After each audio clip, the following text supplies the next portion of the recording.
아버지와 성자와 성령의 이름으로 말씀드립니다.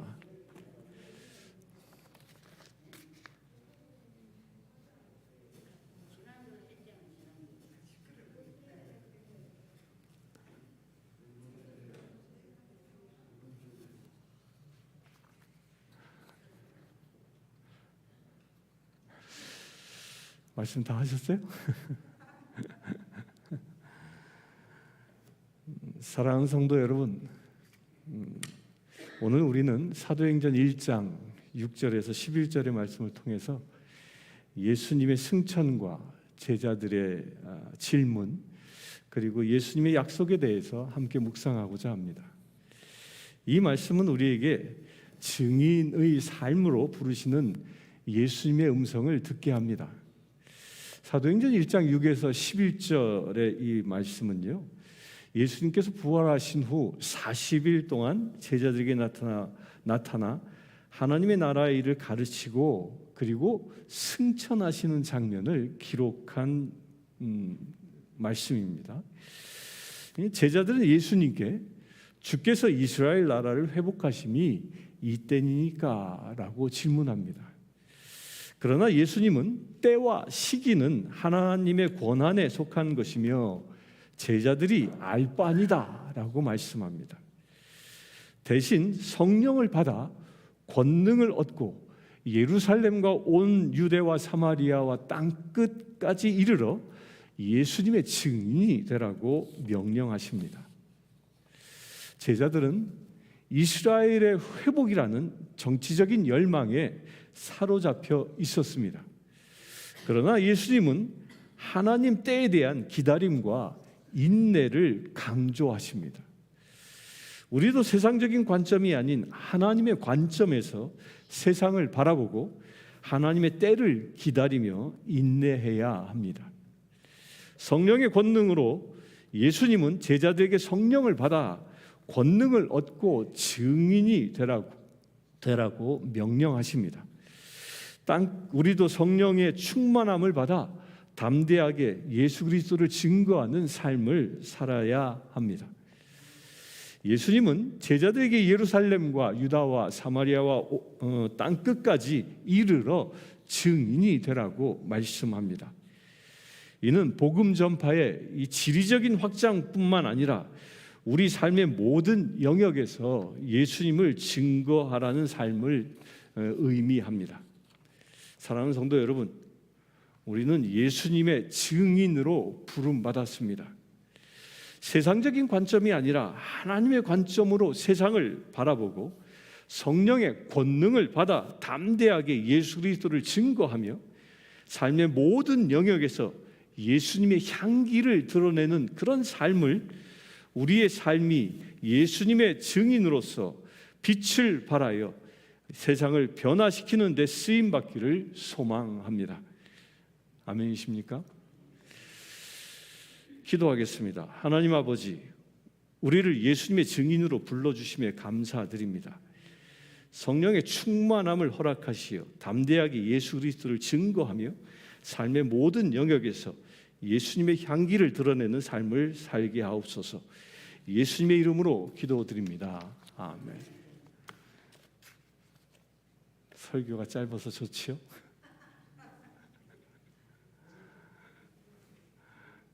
뭔가 지금 허전한다 느낌을. 지금까지의 설교는요, 제가 조금 전에 예배를 시작하기 전에 혹시나 해가지고 구글에 제미니라는 AI가 있어요. 인공지능 컴퓨터. 거기다가 이렇게 쳐봤어요. 사도행전 1장 6절에서 11절의 말씀을 가지고 설교를 하나 써봐. 그랬더니 방금 읽어드린 설교를 단 1분도 안 걸려서 쪼르르 써주더라고요. 심지어는요, 영어로도 번역해봐 그랬더니 한 줄 한국어, 한 줄 영어 딱 써가지고 우리는 이런 시대에 살고 있습니다. AI가 전한 설교를 들었고요. 지금 이 시간은 저를 통하여 말씀하시는 하나님의 말씀을 들을 수 있게 되길 바랍니다. 우리는 무엇 때문에 교회에 나옵니까? 우리가 이 성전에서 주일을 지키러 오는 이유가 무엇입니까? 우리가 주님께 감사 예배를 드리기 위해서 오는 것입니까? 뭐 여러 가지 많은 이유를 가지고 우리는 교회에 옵니다. 교회에 오는 사람들은 저처럼 어머니 뱃속에 있을 때부터 습관적으로 오는 그런 사람도 있습니다. 왠지 주일을 빼먹으면 뭔가 허전하니까 그냥 의례 당연히 가는 곳으로 생각하고 주일이 되면 그냥 아무 생각 없이 그저 오는 사람도 있습니다. 제가 무려 28년 동안 그렇게 교회에 왔습니다. 무려 28년 동안 그냥 어려서 기억날 때 그 주일학교 때부터 주일날만 되면 그냥 할머니 손잡고 가는 곳이 교회였습니다. 또 성장해서 교회는 그냥 주일 아침이 되면 교회 가서 봉사해야 하니까 그냥 가는 겁니다. 심지어는 전도사가 되어서도요, 주일날이 되면 이제 그냥 가는 게 아니라 일터니까 일하기 위해서 교회 갑니다. 그냥 아무 생각 없이 저는 교회를 다녔던 것입니다. 이런 저의 행동은요, 아주 어려서부터 젖어 있었던 그런 습관이었습니다. 그러니까 주일은 그냥 의례 가는 것이려니 하면서 그냥 교회에 왔습니다. 저처럼 모태신앙을 가지고 있는 사람들은요, 그냥 의례 가는 곳이려니 하면서 오지만 또 그렇지 않은 사람도 많이 있습니다. 다 성장해서 누군가로부터 전도를 받아 나온 사람들, 또 신앙생활을 하다가 어떤 주일날 또 뭐 특별한 집회 때 그 특별하게 교회에 가서 뭔가 얻고 싶은 그런 기도 제목이 있어서 교회에 오는 경우도 종종 있습니다. 곧 많은 사람들이 자기 습관이든 아니면 자기가 가지고 있는 어떤 특별한 목적이 있던 간에 그런 이유들 때문에 교회에 오고 있다는 겁니다. 신앙을 가질 때는요, 처음에는 다 자기 목적을 가지고 신앙생활을 합니다. 자기 목적, 여러분들 있습니까? 병이 있는 사람들은요, 병고침을 받기 위한 그것이 자기 목적입니다. 그래서 교회에 와서 그것이 치유되어지는 것을 소망하고 그것을 목적으로 삼습니다. 제가 상주에서 목회할 때 20대 초반에 한 젊은 남자 청년이 있었습니다. 이 청년은요, 교통사고로 인해서 이 뇌수술을 받았는데 이게 두개골이 교통사고로 터져 나갔어요. 그래서 뇌수술을 받았는데 터져 나간 뇌를 절개해냈습니다. 그러니까 뇌가 한쪽이 없어요. 그래서 두개골도 이렇게 함몰돼 있어요. 그것 때문에 뇌를 절개해낸 것 때문에 이 청년은 대소변을 못 가리는 거예요. 그냥 늘 그냥 줄줄줄줄 새는 거예요. 그냥 잘 때도 새고 깨서 새고 줄줄줄 대소변이 그냥 흐르면서 그렇게 살아야만 했던 겁니다. 이 청년의 이 소망은 뭘까요? 이 청년의 소망은 오직 하나, 하나님 대소변 가리게 해주세요. 이게 소망이었습니다. 교회에 와서도요, 그냥 늘 기도가 그거였어요. 하나님, 제가 대소변 가리게 해주세요. 여기 계신 분 중에 그런 기도 제목 가지고 계신 분 계세요? 그래서 그 청년이 교회에 나오는 그 유일한 목적은 대소변 가리는 거예요. 대소변 가리는 거. 그런데 그 청년이요, 대소변을 못 가리고 늘 줄줄 싸니까 몸에서 뭐가 나요? 아주 고약한 냄새가 납니다. 냄새만 나면 괜찮은데 그냥 꼭 교회 오면 저한테 옵니다. 예배가 끝나고, 목사님, 저를 위해서 기도해 주세요. 그때마다요, 그 풍겨오는 냄새는요, 곤욕이에요. 이게 완전 공중 화장실, 아주 옛날 재래식 화장실에 들어가 기도하는 기분이라니까. 그런 고약한 냄새가 고역이었고요. 그 다음은요, 대소변을 조절케 하는 이 뇌가 없는데 이게 도대체 치유가 되겠냐는 거예요. 이런 알량한 의학적인 지식이 저를 굉장히 힘들게 했습니다. 육적으로는 냄새가 힘들게 하고, 이성적으로는 알약한 의학 지식이 저를 힘들게 한 거죠. 그럼에도 불구하고 그 청년은 눈치코치 없이 그냥, 하나님, 제가 치유되길 원합니다. 제가 기적이 벗기를 원합니다. 그냥 그렇게 저를 붙잡고 기도해 주기를 원하는 거예요. 이 청년이 어떻게 됐을까요? 어떻게 됐겠습니까?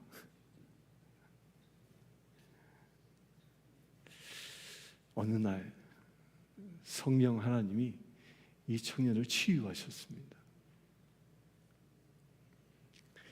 대소변이요, 그냥 평상시는 예전에는 아무런 느낌 없이 그냥 줄줄줄줄 새어 나왔는데 어느 날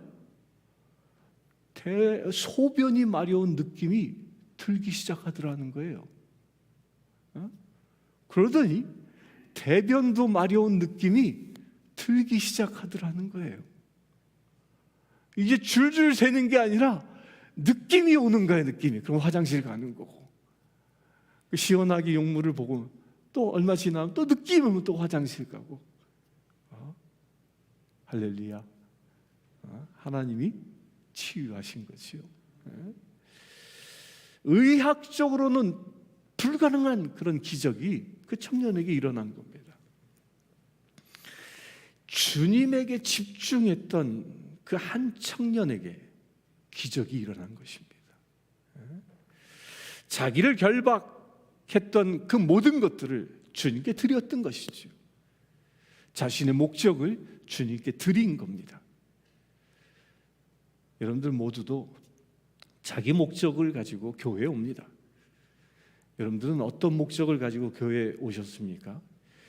여기 오신 여러분들 모두 가지고 오신 그 목적들이 예수님의 이름으로 응답받으시길 축원합니다.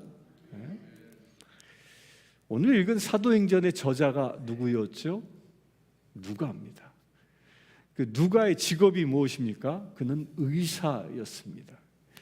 그렇기 때문에 이 의사의 그런 시각을 가지고 예수님을 설명하고 있습니다. 그렇게 의사의 시각을 가지고 쓴 책이 누가복음이고 사도행전이에요. 그런데요, 의사는 사실 그대로 살펴보는 그런 직업관이 있어요. 꾸밈이 없이 그냥 병을 사실대로 진단해야 하고 또 그 사실대로 설명하고 치료하는 것이 의사입니다. 이 직업의식 때문에 누가는 이 복음서와 사도행전을 꾸밈 없이 아주 사실적으로 쓰고 있는 것이 누가복음과 사도행전의 특징입니다. 오늘 본문은요, 예수님이 승천하신 장면입니다. 이 장면은 예수님이 이 땅에서의 그 마지막 모습입니다. 그것도 일반인처럼 땅에 묻힌 것이 아니라 하늘로 승천하는 아주 놀라운 예수님의 그 광경입니다. 이 광경을 놓고요, 아마 지금의 소설가가 이 장면을 기록하라고 한다면 아주 장황하게 기록하지 않았겠습니까?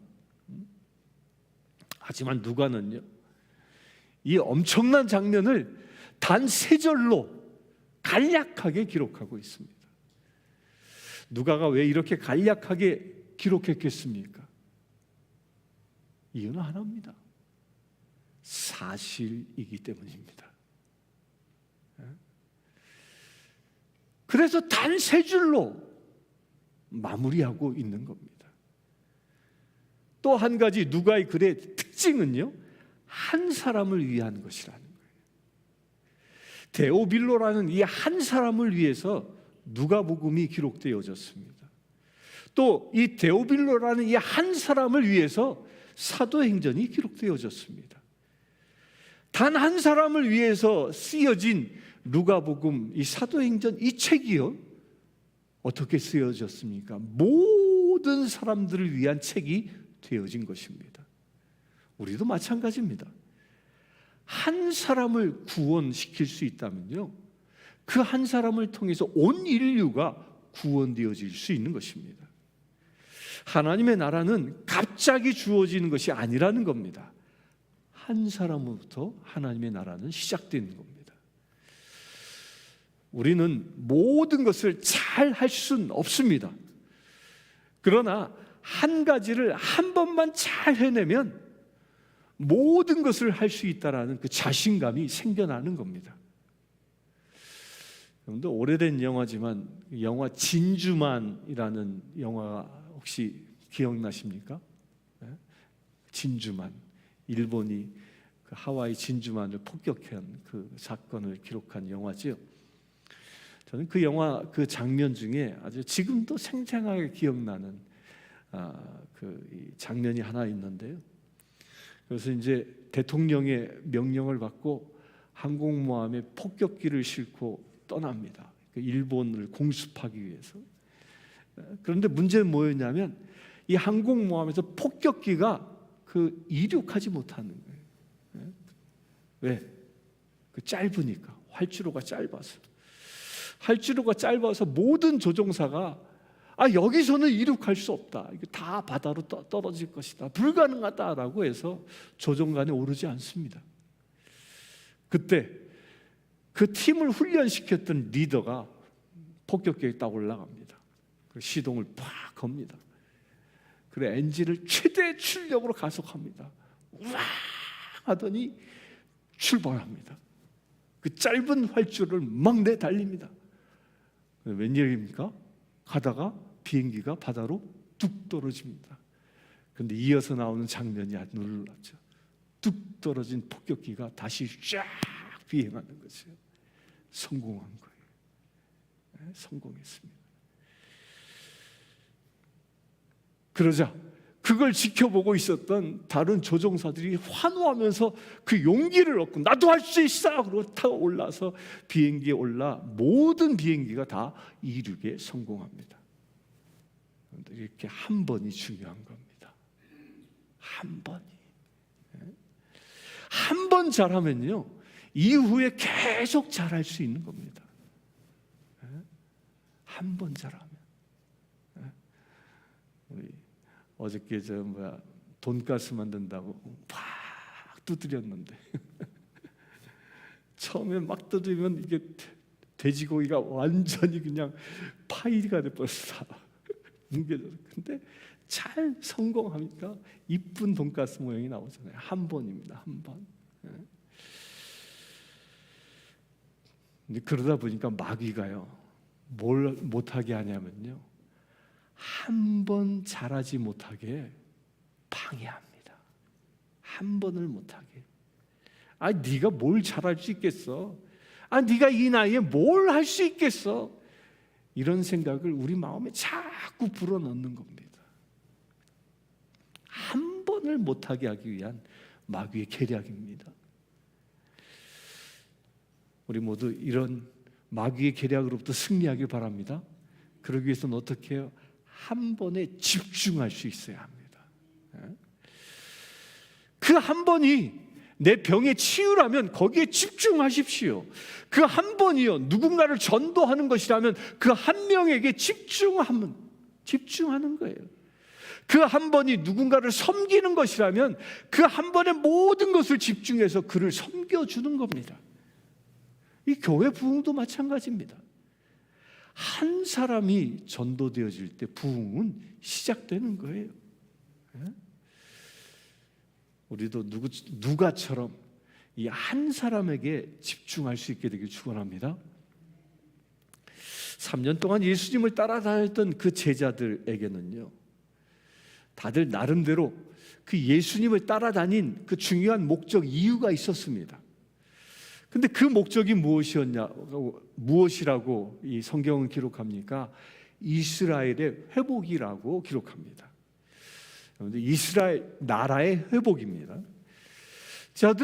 이 제자들의 목적은 이스라엘 나라의 회복은 곧 로마 식민지하에 있었던 이스라엘이 그 로마로부터 해방되어지는 것을 말합니다. 우리나라도 일제시대라는 것을 겪었지요. 그래서 나라 없는, 주권 없는 민족이 갖는 그런 서러움, 그것을 다 경험했습니다. 이스라엘 사람들이요, 예수님을 따라다녔던 그 사람들도 예수님을 바라볼 때 로마 치하에서 이스라엘을 해방시켜줄 그런 민족의 지도자로 보았던 겁니다.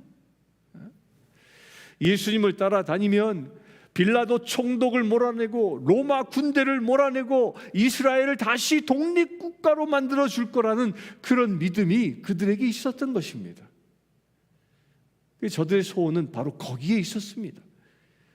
곧 이것이 이스라엘 나라의 회복이 이루어질 것처럼 보였습니다. 왜요? 예수님이 가는 곳마다요, 마귀가 떠나갑니다.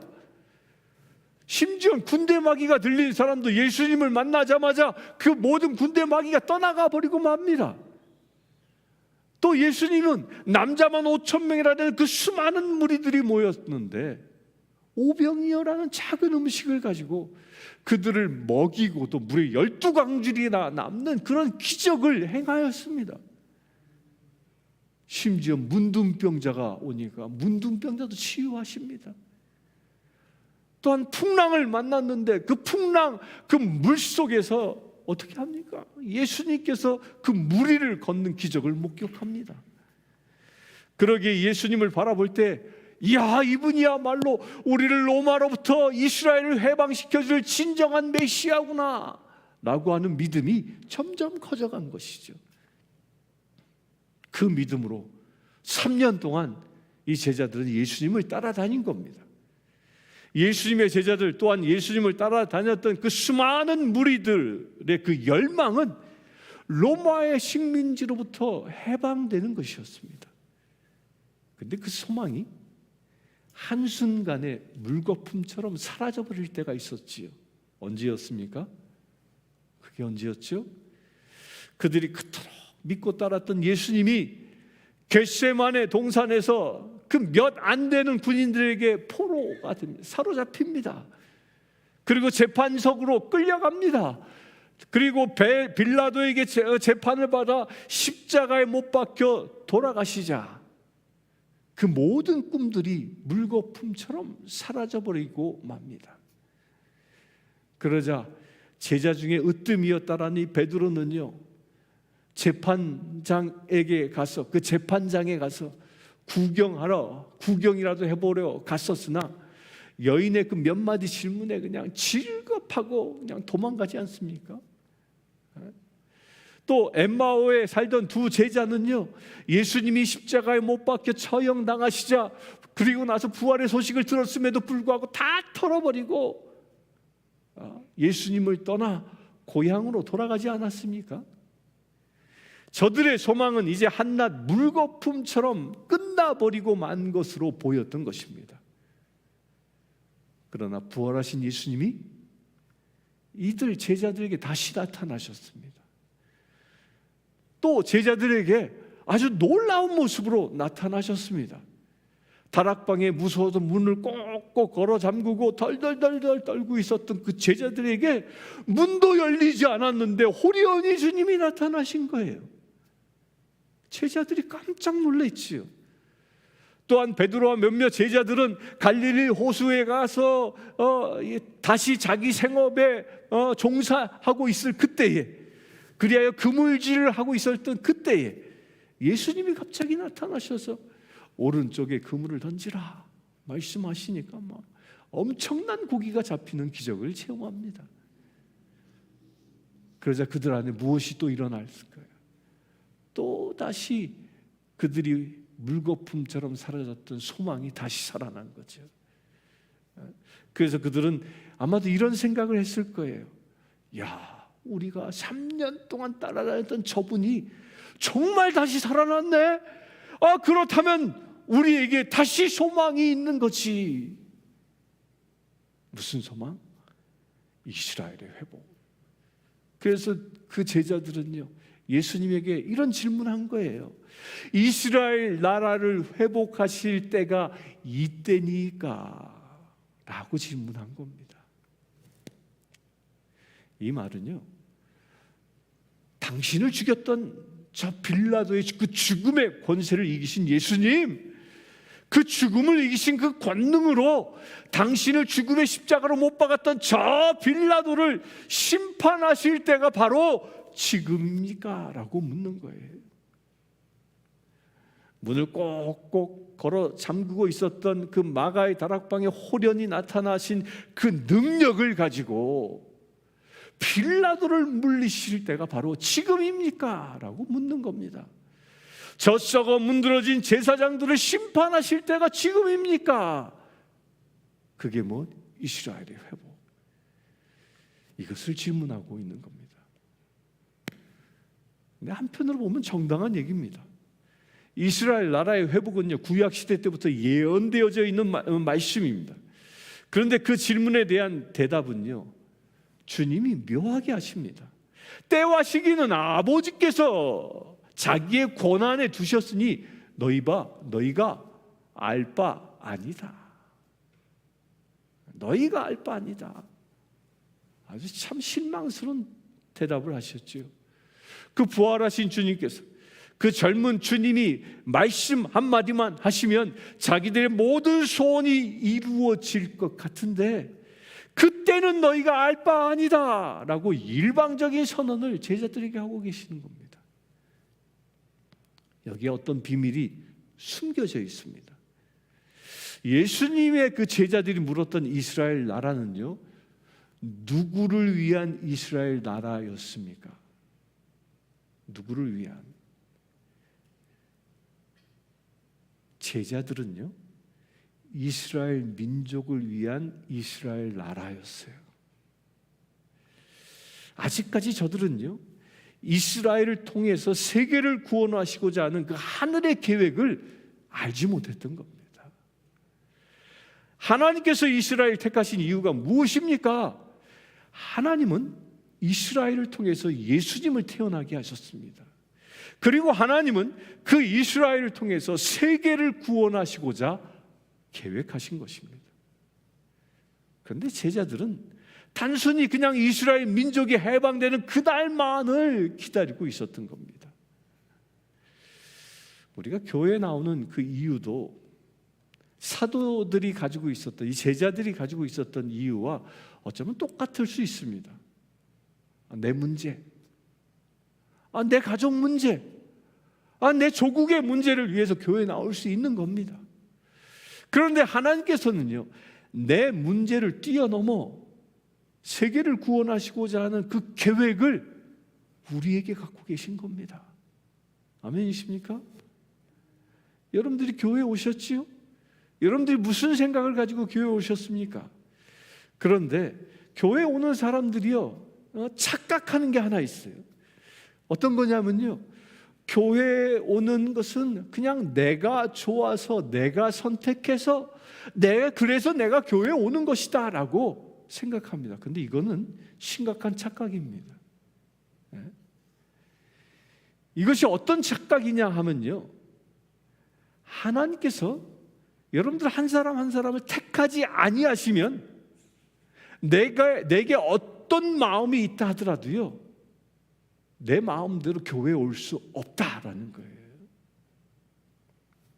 하나님께서 나를 택하셨기 때문에, 하나님께서 나를 사랑하셔서 나를 당신의 성전으로 인도하시고자 하는 그 계획을 가지고 계셨기 때문에 우리가 이 시간 여기에 와 있는 것입니다.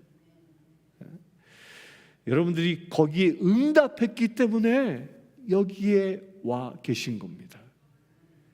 그건 내가 선택한 것이 아니라 하나님께서 여러분들을 선택하셨다는 겁니다. 예수님의 제자들도 똑같습니다. 그 예수님의 그 12 제자들은요, 어느 하나 예외 없이 그 친히 예수님께서 찾아가서 만나시고 저들을 하나하나 택해서 당신의 제자로 부르신 것입니다.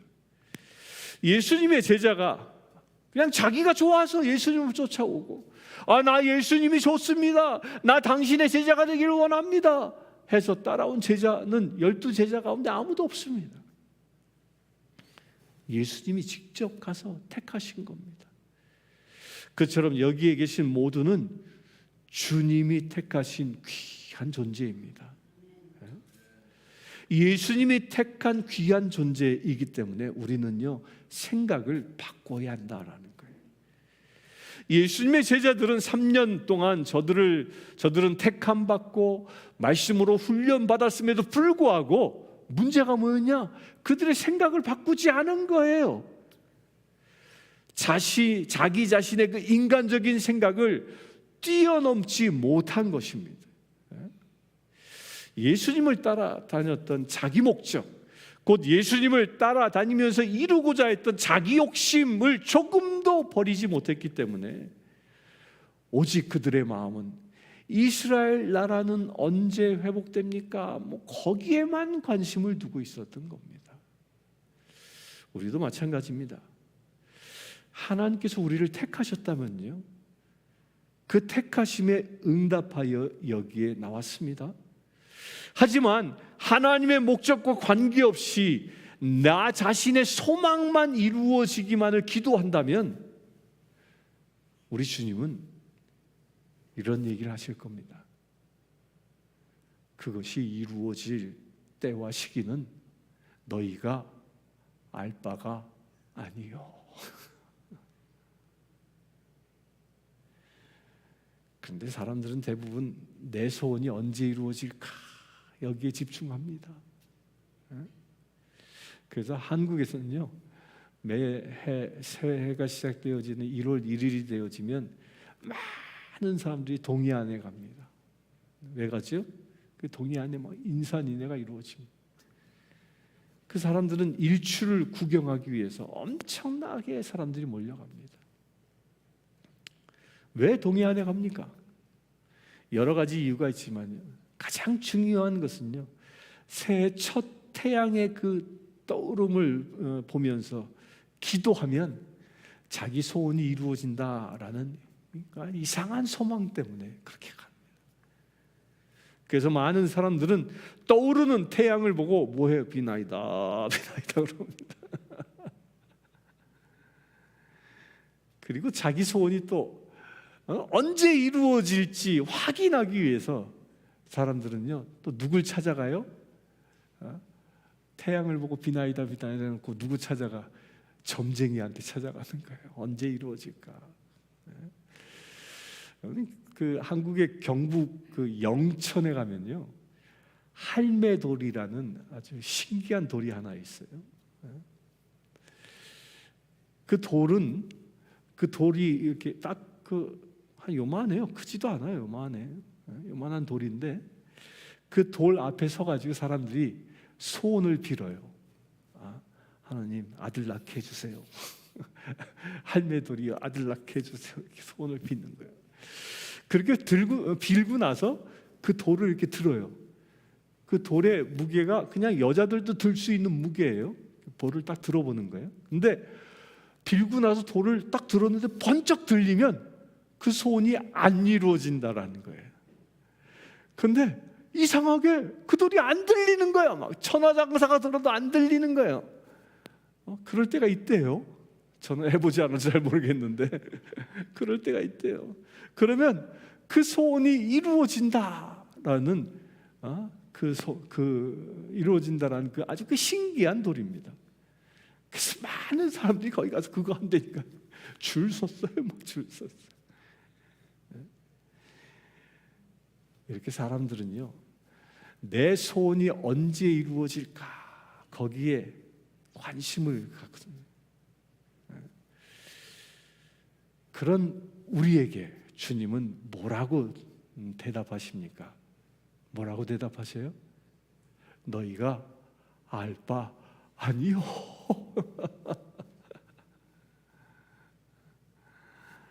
주님의 대답은요, 너희가 알 바 아니요. 그러면서 우리에게 정말 관심을 두어야 할 것을 얘기하십니다. 뭐라고 얘기합니까? 주님의 대답은 이렇게 얘기합니다. 오직 성령이 너희에게 임하시면 너희가 권능을 받고 예루살렘과 온 유다와 사마리아와 땅 끝까지 이르러 내 증인이 되리라. 아멘. 이 말씀은 주님께서 승천하시기 직전에 마지막으로 제자들에게 하신 말씀입니다. 여러분들요, 우리가 교회에 나오는 이유는요, 나의 소원 성취가 아닐 수 있다는 거예요. 이것은요, 성령을 받고, 내가 교회 나오는 목적은 성령을 받고 그 주님을 증언하는 그런 증인 되기 위하여 하나님께서 여러분들을 택하셨다는 겁니다. 교회에 여러분들이 오면 그냥 말씀 전하는 저에게만 성령이 임하는 것이 아닙니다. 우리 주님은요, 교회에 오신 모든 이들에게 성령의 은혜를 부어주실 것입니다. 무엇 때문에? 여러분들이 살고 있는 이 세상에 그 성령의 그 기운, 성령의 힘이 가득한 곳으로, 그 은혜가 가득한 곳으로 회복시키시기 위함인 겁니다. 그래서 교회에 나오면 우리가 얻어야 할 그 첫 번째 목적이 뭐예요? 성령 충만함을 받아야 하는 겁니다. 이것이 바로 사도행전을 풀 수 있는 그 첫 번째 열쇠예요. 예수님의 그 제자들이 성령을 받고 나서 뭐예요? 그들이 변하지 않습니까? 어떻게 변했습니까? 두려움이 사라져 버렸습니다. 불평이 사라져 버렸습니다. 오직 그들은 주님 앞에 감사할 뿐이었고요, 모든 만민 앞에 담대하게 나가 예루살렘 거리에 나가 뭐 했습니까? 복음을 전하는 그런 능력자가 된 것입니다. 저들이 이제 병자를 만나도 그들은 이제 두려워하지 않았고요, 군대를 만나도 두려워하지 않았고요, 재판관을 만나도 두려워하지 않았습니다. 그들의 모든 것이 변해버리고 만 겁니다. 무엇으로 인해서 변했습니까? 성령 충만함을 받아서. 사랑하는 성도님들, 여러분들 성령 충만함을 받으시길 축원합니다. 성령을 받은 것은 누구를 받는 것이냐면요, 그리스도의 영을 받는 것입니다. 내가 직접 내 눈으로 내 손으로 만져보지는 못했을지라도 그리스도의 영이신 성령님이 내게 임하였을 때 그 2000년 전에 오신 그 예수님을 내가 만날 수 있는 것입니다. 만난 자가 신앙의 믿음의 확신을 갖는 것입니다. 여러분들, 서울 갔다 온 사람과 안 갔다 온 사람이 싸우면 누가 이긴다고 그럽니까? 누가 이긴다고 그러죠? 안 갔다 온 사람들이 이긴다고 합니다. 왜 안 갔다 온 사람이 이기죠? 이유는 하나예요. 갔다 온 사람이 들으면 가당치도 않으니까 그냥 져주는 거예요. 괜히 말싸움하기 싫어서. 왜? 그 사람이 틀렸다는 걸 아니까. 근데 왜 틀렸다는 걸 압니까? 갔다 온 사람은 이유는 하나예요. 내가 봤기 때문에. 내가 봤으니까. 예수 믿는 사람도 똑같습니다. 예수를 못 만난 사람이 아무리 예수를 부인하고 예수님을 만난 사람들을 뒤흔들려고 하지 않습니까? 그래도요, 흔들리지 않습니다. 성령 충만함을 받고 나서 그래서 우리가 할 일이 있는 것입니다. 그것은 뭐예요? 흔들리지 않고 세상 땅끝까지 나아가 주님의 증인이 되는 것입니다. 이 두 가지는요, 성령 충만, 주님의 증인된 이 두 가지는요, 우리 신앙의 양대 기둥과 같아요.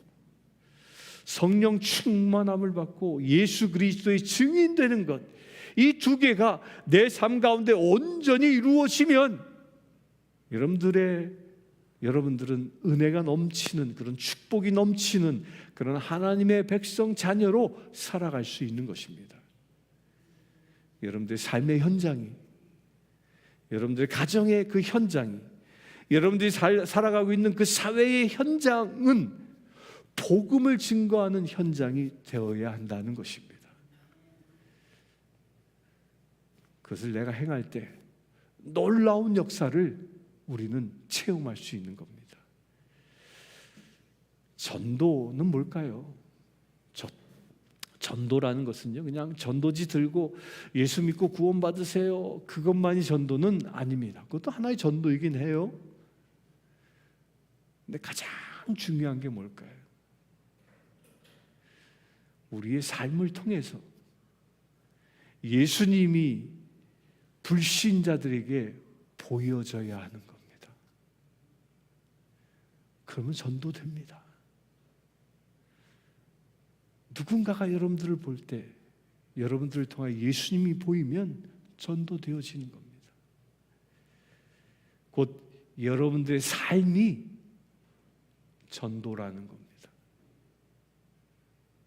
여러분들의 삶이 전도입니다.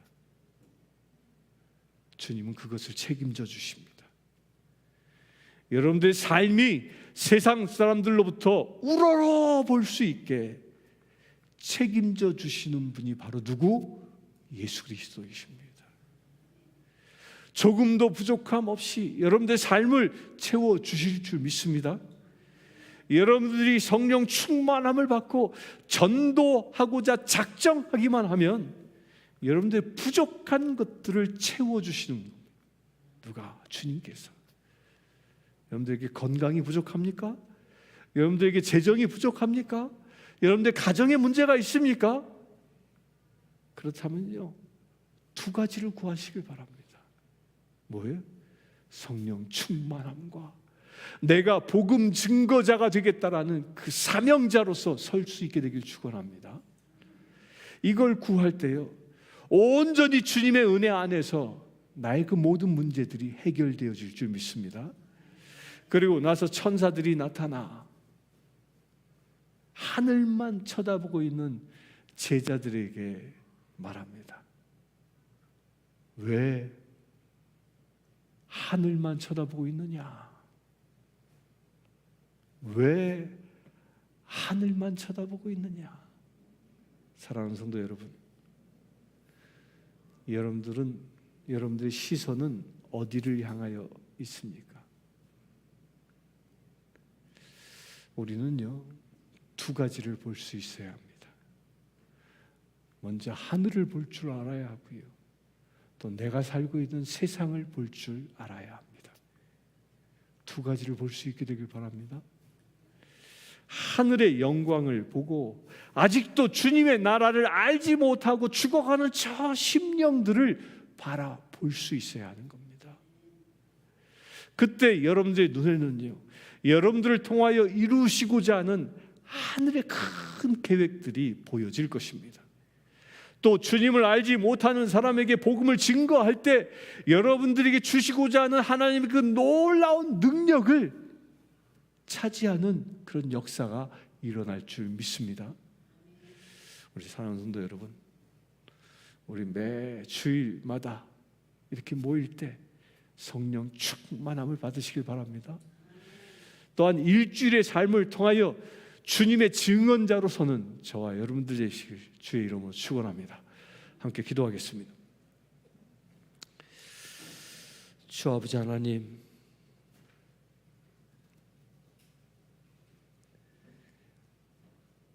나의 욕망, 나의 욕구, 나의 목적들을 예수님의 십자가 앞에 내려놓습니다. 나의 부족함을 주님의 십자가 앞에 내려놓습니다. 그리하여 주님, 예수님의 제자들처럼 우리도 성령 충만함을 받길 원합니다. 이 시간 기도하는 심령들마다 성령 하나님 충만히 임하여 주시옵소서.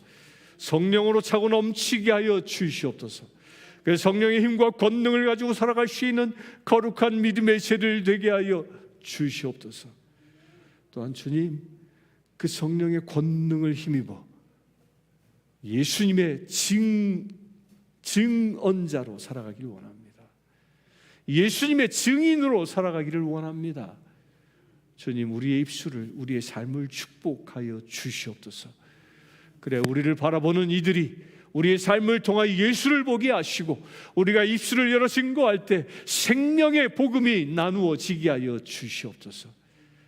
그래, 죽어가는 심령이 구원되어지는 놀라운 역사가 일어나게 하여 주시옵소서. 우리 주 예수 그리스도의 이름으로 기도드리옵나이다. 아멘.